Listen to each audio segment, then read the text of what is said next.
नमस्कार, मैं संजीत कुमार, फिटर अनुदेशक, राजकीय काष्ठ कला औद्योगिक प्रशिक्षण संस्थान सिविल लाइन बरेली से हूँ।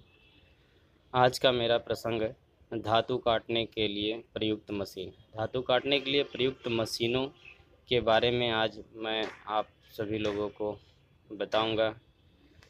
प्यारे बच्चों, धातु काटने के लिए प्रयुक्त होने वाली मशीनों में विभिन्न प्रकार की मशीनें हैं, जिसकी विषय सूची में है। पहला पावर हेक्सा, दूसरा पेडिस्टल ग्राइंडर, तीसरा बेंच टाइप ड्रिलिंग मशीन, चौथा गैस कटाई सिस्टम, पांचवा लेथ मशीन और छठवां हैंड ड्रिलिंग मशीन। ये विभिन्न प्रकार की मशीनें हैं जिससे हम धातु का कर्तन करते हैं और उसके बाद से हम उन कटी हुई धातुओं से अलग अलग प्रकार के जॉब मॉडल तैयार करते हैं। तो सर्वप्रथम हम मेटल कटिंग के लिए उस टूल के बारे में जानेंगे जिससे धातु का कर्तन होगा, क्योंकि किसी भी मशीन पे बिना टूल्स के हम धातु का कर्तन नहीं कर सकते हैं। धातु का कर्तन करने के लिए मशीन टूल बहुत ही आवश्यक है। तो हम मशीन टूल के बारे में जानेंगे। एक मशीन उपकरण आमतौर पर काटने, बोरिंग, ग्राइंडिंग, शीयरिंग के अन्य रूपों से निपटने के लिए या मशीनिंग धातु या अन्य कठोर सामग्री को संभालने के लिए एक मशीन है। मशीन टूल किसी प्रकार का उपकरण है जो कटिंग या आकार देने के काम करते हैं। इनका उपयोग वर्कपीस को आकार को काटने और बदलने के लिए किया जाता है। तो इसका मतलब ये है कि जो हमारे मशीन टूल होते हैं उससे हम या तो कच्चा पदार्थ काटते हैं या कच्चे पदार्थों को काटने के बाद उसको हमें किसी रूप में, किसी आकार में कोई शेप देना हो, कोई जॉब बनाना हो, तो उसमें हम इसको कन्वर्ट करते हैं। तो आमतौर पे हमारे टूल्स जो होते हैं वो ज़्यादातर हाई कार्बन स्टील के बने होते हैं जिससे हम कटिंग करते हैं। और विभिन्न प्रकार की मशीनों में विभिन्न प्रकार के टूल यूज होते हैं। हाई स्पीड स्टील के भी टूल यूज होते हैं, कार्बन स्टील भी होते हैं और हाई कार्बन स्टील भी होते हैं, जिसमें हम पहला पढ़ेंगे। आपका पहली मशीन है पावर हेक्सा।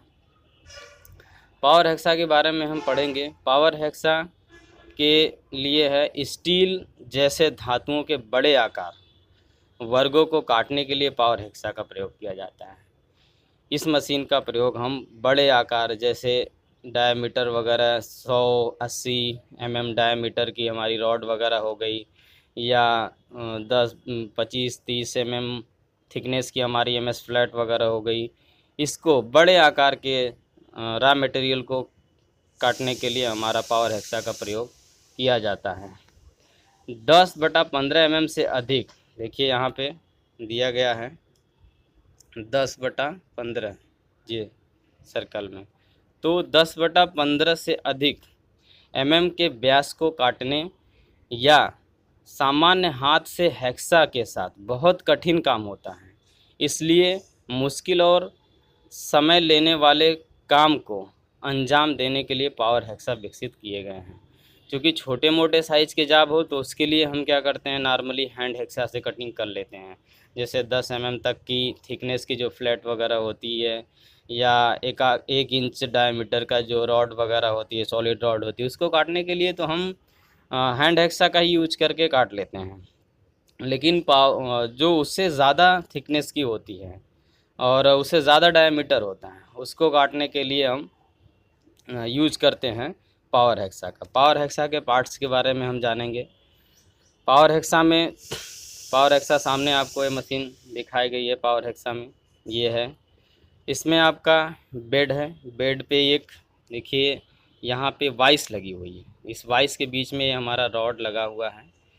तो ये वाइस है, इसमें इधर वाली जो वाइस है, ये वाली वाइस जो है वो आपका फिक्स वाली होती है, और ये होता है जो स्पिंडल के साथ मूवेबल वाइस, जो सेकेंडरी उसका सेकेंडरी जबड़ा होता है जो कि मूवेबल होता है, और इस स्पिंडल के सहारे हम उसको मूव करके आगे या पीछे करते हैं। तो इसको हम आगे या पीछे करके जिस भी डायमीटर का हमें यहाँ पे जॉब काटना होता है हम आसानी से उसको पकड़ लेते हैं और उसके बाद से उसकी कटिंग इसमें लगे हुए ब्लेड, ये जो ब्लेड है और लगे हुए ब्लेड से हम करते हैं। ये जो ब्लेड होता है रेसिप्रोकेटिंग मोशन करता है, पाश्चाग्र गति करता है, आगे पीछे की गति करता है। और इसमें जो कटिंग होती है वो कटिंग आपकी बैकवर्ड स्ट्रोक में होती है, मतलब जब हेक्सा पीछे की तरफ जाता है तब कटिंग करता है, इसमें आगे की तरफ कटिंग नहीं होती है। इसमें मैकेनिज्म क्विक रिटर्न मैकेनिज्म होता है जो कि सेपर मशीन में भी होता है और इसी मैकेनिज्म के अंतर्गत है ये हमारी कटिंग होती है और इससे हम बड़े से बड़े जाब को आसानी से काट सकते हैं।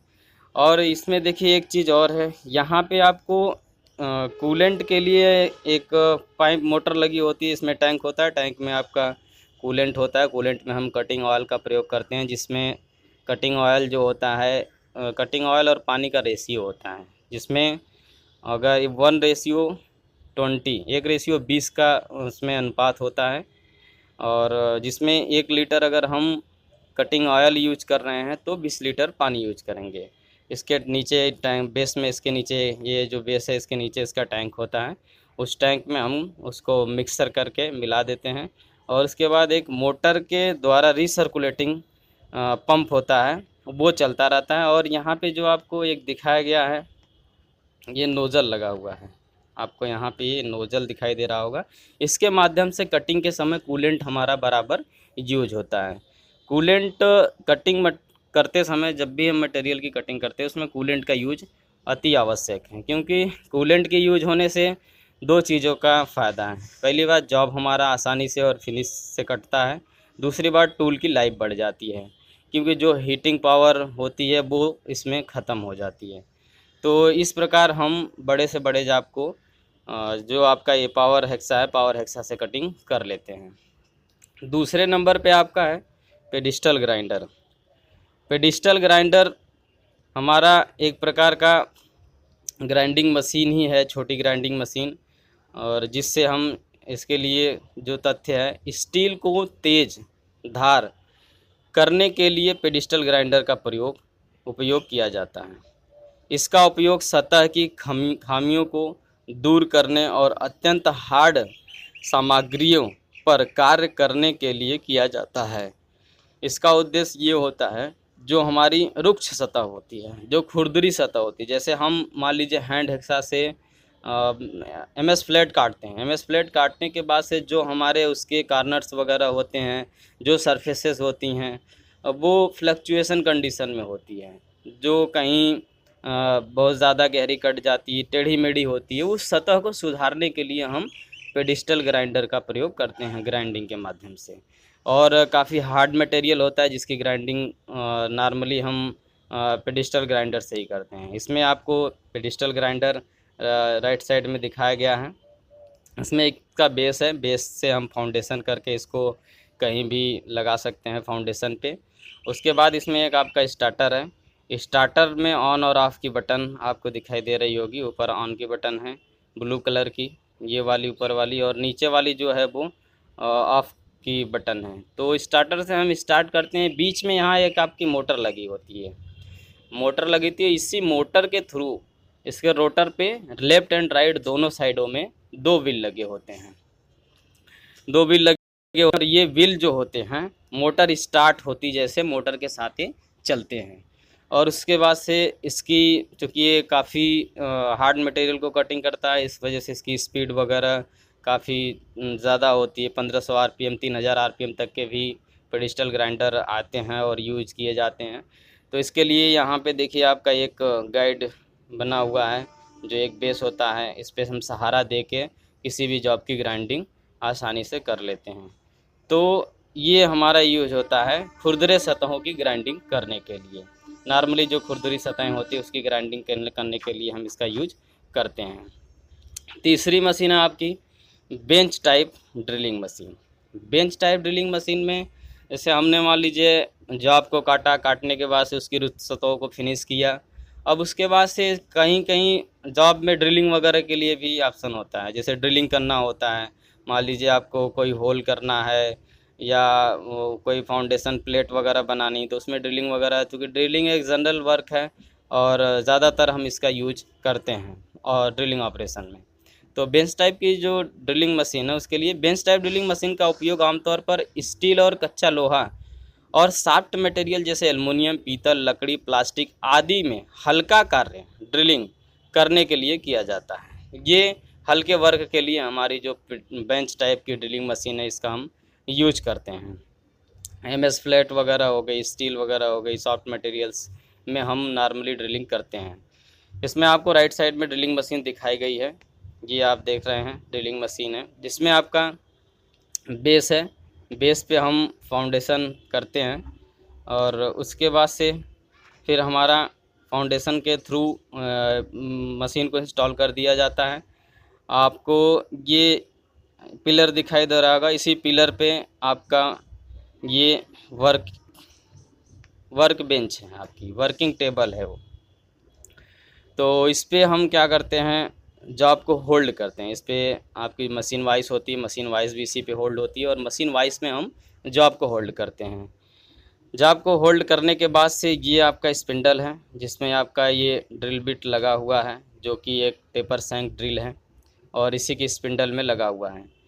और यहाँ पे आपकी हैंडल दिखाई दी है और ये स्पिंडल जो होगा इस मोटर से बाई बेल्ट, इसके अंदर जो है यहाँ से यहाँ तक बेल्ट असेंबली है। बेल्ट असेंबली से ये आपका जो क्रॉस बेल्ट भी होता है, इसमें जनरली आपका ओपन बेल्ट होता है। ओपन बोल्ट में वी टाइप का बोल्ट होता है, वी टाइप की पुली होती है, इसमें स्टेप पुली होती है। स्टेप पुली पे आपका वी टाइप बेल्ट प्रयोग करके हम मोटर से जो पावर होती है उसको ट्रांसमिट करते हैं स्पिंडल पे। तो मोटर की स्पीड के हिसाब से स्पिंडल चलता रहता है और उसके बाद से हम जिस भी प्लेट या जो भी कोई आपका वर्क पीस है उस पर हम आसानी से ड्रिलिंग कर लेते हैं। तो ये हमारा ड्रिलिंग ऑपरेशन है जिससे हम छोटे मोटे जॉब की ड्रिलिंग करते हैं। चौथा आपका है gas cutting machine. Gas cutting machine में आप किसी मेटल की गैस द्वारा कटिंग करते हैं। गैस के द्वारा कटिंग में जैसे बहुत भारी प्लेटें हैं, एमएस की आपकी 40 mm मोटी प्लेट है और काफ़ी लंबाई में काटना है और इसका काम हम ज़्यादातर यूज करते हैं फैब्रिकेशन वर्क में। जैसे हमें किसी चीज़ का निर्माण करना है, कोई सीढ़ी बनानी है और कोई गेट वगैरह तैयार करना है, कोई ग्रिल वगैरह तैयार करनी है, तो इस सब में हम गैस कटिंग मशीन का यूज करते हैं। गैस कटिंग मशीन के लिए कहा है धातुओं को काटने या धातुओं की वेल्डिंग के लिए गैस काटने की मशीन ईंधन गैसों और ऑक्सीजन का उपयोग करती है। यह बेसिक उपकरण काटने और अन्य कार्य जैसे कि वेल्डिंग और हीटिंग के लिए भी प्रयुक्त होता है। तो जो गैस कटिंग है उसके लिए हमारा बता रहे ये धातु कटिंग के लिए भी और वेल्डिंग के लिए भी, और किसी मेटल्स को या कोई पार्ट्स होता है जिसको हीट करना होता है उसके लिए भी हम गैस कटिंग मशीन का यूज करते हैं। गैस कटिंग मशीन में देखिए आपको राइट साइड में फिगर दिखाया गया है। इसमें आपका ये तो चूँकि प्लेटफार्म होता है, प्लेटफार्म पे चलने के लिए बनाया गया है। उसमें गैस सिलेंडर आपका यहाँ पे जो नोज़ल लगा हुआ है ऑक्सीजन और एसिटिलीन सिलेंडर की पाइपें हैं और ये डायरेक्ट आपके नोज़ल में आ रही हैं। ये आपका नोज़ल है, तो इस नोज़ल के थ्रू ही हम हमारी जो फ्लेम होती है वो निकलती है और कटिंग के लिए हम प्रेशर वगैरह डिसाइड करते हैं और हाई प्रेशर पे कटिंग करते हैं। और उसके बाद से हीटिंग के लिए लो प्रेशर होता है और हम कोई पार्ट्स को हीटिंग करते हैं। वेल्डिंग के लिए सामान्य प्रेशर होता है और उसके बाद से हम वेल्डिंग करते हैं। वेल्डिंग के लिए इसमें यूज होने के लिए वेल्डिंग के लिए फिलर मेटल यूज करते हैं। तो फिलर मेटल के लिए हम जो भी मटेरियल्स हो जिसकी वेल्डिंग करनी हो, जैसे कास्ट आयरन के लिए कास्ट आयरन और स्टील के लिए स्टील, माइल्ड स्टील के लिए माइल्ड स्टील, पीतल के लिए पीतल, एल्युमिनियम के लिए एल्युमिनियम की फिलर रॉड होती है जिसके द्वारा हम वेल्डिंग कर लेते हैं। नॉर्मली इसमें आपका ऑक्सीजन और एसिटिलीन सिलेंडर होता है और इसी सिलेंडर के माध्यम से हमारी जो गैसेस होती हैं वो इसमें एंटर करती हैं। और इस रेगुलेटर यहाँ पे देखिए आपका रेगुलेटर लगा हुआ है, इसके द्वारा हम प्रेशर को कंट्रोल करते हैं और कटिंग आसानी से किसी भी प्लेट की हो या वेल्डिंग वगैरह हो गई कर सकते हैं। ये चूँकि इंडस्ट्रियल एरिया के लिए टोटली प्लेटफार्म बना होता है, ऊपर हमें कहीं वेल्डिंग कटिंग करनी हो कोई बीम वगैरह हो गई या कोई कैंची वगैरह हो गई, उसकी कटिंग करने के लिए हमारा जो प्लेटफॉर्म बनता है उस प्लेटफॉर्म पे इस व्हील के माध्यम से ये कहीं भी मूव कर सकता है आगे पीछे और हम कटिंग कर सकते हैं। और जो नॉर्मली आप लोग दुकान वगैरह पे देखते हैं गैस वेल्डिंग वगैरह जो लोग करते हैं वो सिलेंडर रखे होते हैं और वो उसमें 2 सिलेंडर होता है, ऑक्सीजन और एसिटिलीन। उस सिलेंडर के माध्यम से वो लोग गैस वेल्डिंग वगैरह या कटिंग वगैरह करते हैं। 5वें पे आपकी है लेथ मशीन, जो कि फिटर के लिए बहुत ही इम्पोर्टेंट और काफ़ी यूज़ होने वाली, ज़्यादातर यूज़ होने वाली ये मशीन है। लेथ मशीन में है आपका खराद एक मशीन उपकरण है जो विभिन्न ऑपरेशनों जैसे कि कटिंग, नर्लिंग, ड्रिलिंग, विरूपण, फेसिंग करने और टर्निंग के लिए वर्क पीस को एक अक्ष के चारों ओर घुमाता है। तो इस पे विभिन्न प्रकार के ऑपरेशन हम एक साथ कर सकते हैं। इसके लिए हम जो पावर हेक्सा से रॉ मटेरियल कटिंग करते हैं, रॉ मटेरियल कटिंग करने के बाद से यहाँ पे इसके पहली बात हम मशीन के पार्ट्स के बारे में समझेंगे कि कितने पार्ट्स हैं। तो ये आपकी देखिए मशीन दिखाई गई है और इसमें जो पार्ट्स हैं इसमें आपका ये 2 लेग हैं जिससे हम की मशीन को इंस्टॉल करते हैं। उसके बाद से आपका यहाँ पे बेड है। इस बेड ये यहाँ से यहाँ तक पूरा ये लंबा ये बेड है और इसी बेड पे हमारा 3 चीज़ इंस्टॉल होती है। ये आपका लेफ़्ट साइड में हेड स्टॉक है, राइट साइड में आपका टेल स्टॉक है, बीच में पूरा ये कैरेज है। कैरेज के ऊपर 3 चीज़ें माउंट होती हैं। पहली आपकी एक क्रॉस स्लाइड होती है कैरेज के ऊपर ये कैरेज का व्हील है टोटली, इस पे इधर से इधर पूरा मूव करता है कैरेज इस बेड पे। और उसके बाद से जस्ट इसी के ऊपर आपका ये व्हील, दूसरी व्हील दिखाई होगी, ये आपकी क्रॉस स्लाइड है। ये आगे पीछे का मोशन करता है, ऐसे आगे पीछे की गति के लिए ये मोशन करता है। और हम सारे ऑपरेशंस जब बताएंगे लेथ मशीन के तो हम इसका यूज भी बताएंगे, किस ऑपरेशन में किसका यूज किया जाता है और किसको फिक्स किया जाता है। तीसरी चीज़ इसी के ऊपर आपका ये माउंट है, ये व्हील देखिए राइट साइड में इधर दिखाई दे रही, छोटी सी व्हील है आपकी, वो कंपाउंड स्लाइड है। कंपाउंड स्लाइड मैनुअली चलती है, उसको हम हाथ से चलाते हैं। उसके लिए कोई आपका ऑटोमेटिक मूवमेंट नहीं होता उसमें बस केवल हम हाथ से उसको ऑपरेट कर सकते हैं। जस्ट इसी के ऊपर आपका टूल पोस्ट होता है, कंपाउंड स्लाइड के ऊपर टूल पोस्ट होता है और इसी टूल पोस्ट में हम टूल्स को होल्ड करते हैं और विभिन्न प्रकार के टूल्स को होल्ड करके विभिन्न टाइप का ऑपरेशन करते हैं। और कुछ ऑपरेशंस हमारे टेलीस्टॉक से भी होते हैं। टेलीस्टॉक में हमारा आपका ये जो व्हील दिया गया है इसमें आगे आप देखेंगे डेड सेंटर लगा हुआ है। डेड सेंटर का भी हम यूज आपको बताएंगे कि डेड सेंटर का यूज किस लिए करते हैं, कहाँ करते हैं। इसमें रिवॉल्विंग सेंटर भी लगता है और इसी में आपका जो आपकी ड्रिल मशीन में जो स्पिंडल लगता था, जो ड्रिल चक लगता है, वही ड्रिल चक और स्पिंडल यहाँ पे भी लगता है। और उसके बाद से इसमें काफ़ी टूल्स वगैरह हम यूज करते हैं रिमिंग के लिए, ड्रिलिंग के लिए, विभिन्न प्रकार के ऑपरेशंस हम टेलीस्टॉक से भी करते हैं। अब हम इसके ऑपरेशंस के बारे में, इसके पार्ट्स के बारे में तो हमने लगभग जान दिया। और जो आपका इधर हेड स्टॉक है, हेड स्टॉक में इसमें गियर बॉक्स की टोटली असेंबली होती है जिसकी वजह से हम थ्रेडिंग वगैरह और उसके बाद से स्पीड को कंट्रोल करना, कम स्पीड, ज़्यादा स्पीड, ये सब चीज़ें हैं हम हेड स्टॉक से कंट्रोल करते हैं।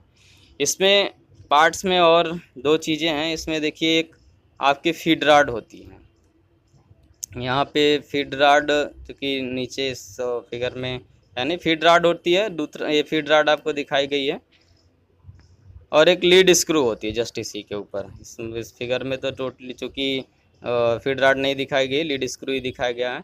फीड रॉड से हम क्या करते हैं, फीड को कंट्रोल करते हैं, कितनी ज़्यादा फीड देनी है या कम फीड देनी है। फीड की जो परिभाषा आती है, एक चक्कर में टूल द्वारा आगे तय की गई दूरी हमारी फीड कहलाती है। तो एक चक्कर में जो स्पिंडल का ये है, आपका स्पिंडल है, ये राउंड घूमता है, तो इसके एक चक्कर में टूल जितना आगे घूमता है, जितना आगे जाता है, वो उसका फीड कहलाता है। और दूसरी चीज़ आपकी यहाँ पे लीड स्क्रू है। लीड स्क्रू के द्वारा हम चूड़ी की कटिंग करते हैं। और ये जो आपका कैरिज है, कैरिज बॉक्स, कैरिज के अंदर हमारा एक हाफ नट होता है जो इसी लीड स्क्रू से एंगेज होता है। ये अंदर की असेंबली है और लीड स्क्रू के एंगेज होने के बाद ही थ्रेडिंग ऑपरेशन स्टार्ट हो जाता है। यहाँ पे एक लीवर दिया हुआ है, आपको दिखाई दे रहा होगा। ये लीवर, जैसे ही इस लीवर को हम नीचे प्रेस करते हैं वो इंगेज हो जाता है और जो भी चूड़ी हम सेट करते हैं, जैसे मान लीजिए M16 की चूड़ी, M16x2, तो उस 2 की पिच की चूड़ी है और 16 उसका डायमीटर है, तो उस हिसाब से हम पहले टर्निंग करने के बाद से रॉड को तैयार कर लेते हैं और फिर उसके बाद हम चूड़ी की जो भी पिच होती है, पिच के हिसाब से हम सारे लीवर जो हेड स्टॉक में आपके लीवर दिए होते हैं थ्रेडिंग के लिए, उन लीवर को हम सेट करते हैं। सेट करने के बाद से हम थ्रेडिंग ऑपरेशन स्टार्ट कर देते हैं। तो इसमें हम पहले आपके स्टार्टिंग के हम जो ऑपरेशन है उसके बारे में देखते हैं। पहले जैसे हम रॉड काटते हैं, इसमें होल्ड करते हैं हेड स्टॉक में। हेड स्टॉक में आपका चक होता है। चक आपके 2 टाइप के होते हैं, थ्रीजा चक होता है, फोरजा चक होता है। एक थ्रीजा होता है और एक फोरजा होता है। जो थ्रीजा चक होते हैं ये सेल्फ सेंटरिंग चक होते हैं। सेल्फ सेंटरिंग मतलब इसका सेंटर आपको डिसाइड नहीं करना पड़ता है। जैसे ही आप किसी बार को पकड़ेंगे, किसी रॉड को पकड़ेंगे और इसमें जो स्क्रू होता है उसको एक को टाइट करेंगे तो तीनों जबड़े बिल्कुल जैसे आपका इस टाइप का होगा। 3 जबड़े होते हैं इसमें, एक इधर को, ये आपका 120 डिग्री पे होता है। जैसे ही आप एक स्क्रू डाल के लगा के, आप हैंडल लगा के अगर एक को टाइट करना स्टार्ट करते हैं तो तीनों एक साथ चलते हैं। तीनों एक साथ चलने की वजह से इसका जो सेंटर होता है वो अपने आप डिसाइड हो जाता है और सेंटर डिसाइड हमें नहीं करना पड़ता, सेंटर निकालना नहीं पड़ता है। और जो फोरजा चक होते हैं, तो फोरजा चक के बारे में, इसमें 4 जबड़े होते हैं। 4 जबड़े होते हैं और चारों एक दूसरे से 90 डिग्री पे होते हैं। तो ये अलग अलग चलते हैं। जैसे इसमें अगर हम आप हैंडल को लगा के टाइट करते हैं तो ये अलग मूवमेंट करेगा, ये अलग मूवमेंट करेगा, ये अलग मूवमेंट करेगा और ये अलग मूवमेंट करेगा। इसी प्रकार से ये चारों अलग अलग मूवमेंट करते हैं और इससे हम जो इसेंट्रिक जॉब वगैरह होते हैं उसको भी आसानी से हम बना सकते हैं और उस पर भी हम ऑपरेशंस कर सकते हैं। तो पहला हमारा, जैसे हमने जॉब को होल्ड किया, होल्ड करने के बाद पहला ऑपरेशन हमारा होता है फेसिंग। जो फेसिंग ऑपरेशन होता है वो इसमें फेसिंग ऑपरेशन पे जो हमारा मूवमेंट होता है वो क्रॉस स्लाइड तरह होता है। क्रॉस स्लाइड मूवमेंट करता है आगे की तरफ। जैसे मान लीजिए आपकी ये रॉड है, ये रॉड का आपका फेस है, तो टूल यहाँ पे आपका है और उसके बाद से जैसे ये जाता है तो इस पोर्शन को काटते हुए बिल्कुल एकदम ऐसे सीधा कर देता है। तो फेसिंग से क्या होता है, उसकी लेंथ कम होती है और प्लस जो उसका डायमीटर होता है बिल्कुल एकदम क्लियर हो जाता है और क्लीन हो जाता है। जो भी उसमें वेरिएशंस वगैरह होते हैं वो ख़त्म हो जाती है। ये फेसिंग ऑपरेशन है जिसमें हमारा क्रॉस स्लाइड आगे की गति करता है और जो आपका कैरिज होता है वो फिक्स होता है और इससे हमारा फेसिंग ऑपरेशन हो जाता है। ऐसे हम दोनों, जैसे मान लीजिए कोई रॉड है उसका दोनों तरफ पहले इधर की फेसिंग कर लिए, फिर उसके बाद पलट के इस वाले पोर्शन को हम हेड स्टॉक में पकड़ेंगे और इधर वाली फेसिंग फिर कर लेंगे। जैसे दोनों फेस तैयार होता है उसके बाद से हमारा आता है टर्निंग ऑपरेशन। टर्निंग ऑपरेशन में हमारा क्या होता है, टर्निंग ऑपरेशन में ये आपका जो कैरिज है, कैरिज आगे की तरफ मूव करता है। ऐसे जैसे हम जो फीड देना होता है, टूल को जो गहराई देना होता है वो गहराई हम देते हैं आपका क्रॉस स्लाइड से। क्रॉस स्लाइड से गहराई देने के बाद से हम कैरिज को टोटल मूव कराते हैं आगे की तरफ। तो कैरिज इधर की तरफ मूव करता है, ये आगे की तरफ, और हमारा टर्निंग ऑपरेशन होता है। जितने लेंथ में हमें टर्निंग ऑपरेशन करना होता है उतने लेंथ में हम टर्निंग ऑपरेशन कर लेते हैं। जैसे मान लीजिए आपका ये रॉड है आपका ये, और आपको टर्निंग ऑपरेशन करना है। जैसे किसी टूल द्वारा आपने इतनी गहराई दी और उसके बाद से ये डायमीटर आपका दोनों तरफ से इतना कम होता चला जाएगा। जहाँ तक आप लिए रहेंगे वहाँ तक ये डायमीटर कम हो जाता है डायमीटर, और आपको एक सर्फ जो राउंड वो एकदम क्लीन राउंड सतह प्राप्त होती है, जिसपे आप अलग अलग ऑपरेशन, जैसे स्टेप टर्निंग हो गया, थ्रेडिंग वगैरह हो गया। थ्रेडिंग के लिए जनरली इसको तैयार किया जाता है, स्टेप टर्निंग के लिए भी स्टेप टर्निंग, उसके बाद से टर्निंग के बाद स्टेप टर्निंग आपका आता है। स्टेप टर्निंग ऑपरेशन, जैसे मान लीजिए आपका ये रॉड है तो इसमें एक स्टेप, जैसे आपने पहले बनाया पहला स्टेप आपका था ये पहला स्टेप आपका तैयार हुआ। ये पहला स्टेप हो गया। पहले डायमीटर ये था, इसके बाद आपने टर्न करके डायमीटर ये प्राप्त किया, फिर उसके बाद इसको टर्न किया तो डायमीटर आपका ये प्राप्त हुआ। ऐसे ही आपकी स्टेप टर्निंग होती है। फाइनली जॉब आपका तैयार, ऐसे ये आपका फाइनली जॉब तैयार हुआ स्टेप टर्निंग के बाद। ये आपकी स्टेप टर्निंग कंप्लीट हुई। तो ये स्टेप टर्निंग है। स्टेप टर्निंग के लिए हम एक अलग अलग एक स्टेप, दो स्टेप, तीन स्टेप, जिस स्टेप में आपको टर्निंग करती है वैसे टर्निंग कर लेते हैं। उसके बाद से चैम्फरिंग। चैम्फरिंग के लिए जैसे जब हम आपकी जैसे फेसिंग करते हैं, फेसिंग के बाद जैसे हम ये फेसिंग करते हैं तो ये जो कॉर्नर होता है ये होता है, तो इसको क्या करते हैं हम 45 डिग्री पे, ऐसे 45 डिग्री पे इसको हम क्या करते हैं कट लगाते हैं। वो हमारा चैम्फरिंग कहलाता है। इसकी गहराई जो यहाँ से यहाँ तक जो इसकी लंबाई होती है लगभग 2 से 3 मीटर, तो 2 से 3 एमएम तक होती है। और जो इसका एंगल होता है वो एंगल आपका 45 डिग्री होता है। तो इस पे हम चैम्फरिंग करते हैं। उसके बाद से और थ्रेडिंग ऑपरेशन है। थ्रेडिंग ऑपरेशन के लिए मैंने बताया, आप यहाँ जो हेड स्टॉक है, हेड स्टॉक में जो चूड़ी के पिच वगैरह होती है उसके हिसाब से हम स्क्रू को सेट कर लेते हैं और उसके बाद से कंपाउंड स्लाइड को फिक्स कर देते हैं और क्रॉस स्लाइड को फिक्स कर देते हैं। उसके बाद से जो हमारा कैरिज होता है उसमें ऑटो मोशन लगा देते हैं और हमारी कटिंग थ्रेडिंग होती रहती है। तो इसके बाद से हमारा ड्रिलिंग ऑपरेशन है। ड्रिलिंग ऑपरेशन के लिए हम क्या करते हैं, ड्रिलिंग ऑपरेशन के लिए जो ये डेड सेंटर है, डेड सेंटर को निकाल के इसको बैक घुमाते हैं। इसको घुमाने के बाद डेड सेंटर निकाल के यहाँ पे आपका ड्रिल चक लगा देते हैं। ड्रिल चक में ड्रिल बिट होता है। उसके बाद से ये जो कैरिज होता है, कैरिज को टोटली पीछे कर लेते हैं और उसके बाद से हम जो टेल स्टॉक होता है, टेल स्टॉक को आगे बढ़ा के कहीं भी फिक्स कर लेते हैं। फिक्स करने से हम उसमें ड्रिलिंग कर लेते हैं और उसके बाद ड्रिलिंग के बाद रिमिंग ऑपरेशन होता है, रिमिंग भी कर लेते हैं। रिमिंग ऑपरेशन वो होता है जो ड्रिलिंग को साफ़ करता है, क्लियर करता है ड्रिलिंग ऑपरेशंस को। तो इसी प्रकार हम रिमिंग भी कर लेते हैं और रिमिंग करने के बाद से हमारा जॉब बिल्कुल ही जो होल होता है, जो बोर डायमीटर होता है बिल्कुल क्लियर हो जाता है। और ज़्यादा बढ़ाना तो उसके लिए बोरिंग ऑपरेशन होता है। बोरिंग के लिए क्या होता है, किए गए होल को बढ़ाना। जैसे मान लीजिए आपका ये अंदर होल ये था, ठीक है, ऐसे कोई जॉब है आपका, कोई प्लेट थी, मान लीजिए ये प्लेट है आपकी, इसमें आपने ये होल किया, उसके बाद इस होल को बढ़ाना है, जैसे मान लीजिए ये करना है आपको, ये हमारा कहलाता है बोरिंग ऑपरेशन। और वो या तो रॉड में हो या तो प्लेट में हो, या आपका बोरिंग ऑपरेशन कहलाता है। इसके द्वारा हम होल को बढ़ाते हैं। नॉर्मली ये ऑपरेशन होते हैं और आपके लेथ टूल बिट होते हैं जो यूज होते हैं इन सारे ऑपरेशंस में। कार्बाइड के छोटे छोटे बिट होते हैं जिसको हम ब्रेजिंग द्वारा सैंक पे जुड़वा लेते हैं और हम नॉर्मली ये सब ऑपरेशन करते रहते हैं। उसके बाद अगली मशीन आपकी hand drilling machine. Hand drilling machine के लिए कह रहा है, हैंड ड्रिलिंग मशीन मुख्य रूप से गोल छेद बनाने के लिए इस्तेमाल किया जाने वाला उपकरण है। आमतौर पर would working, metal, machine tool, fabrication, निर्माण और उपयोगिता परियोजनाओं में हैंड ड्रिल मशीन का उपयोग किया जाता है।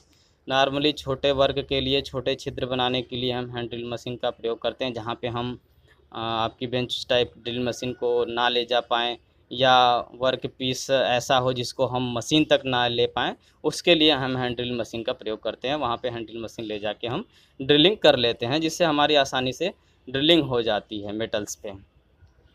तो ये आज का मेरा जो प्रसंग था, the metal cutting. Metal cutting के लिए हम प्रयुक्त होने वाली मशीनों के बारे में पढ़ें।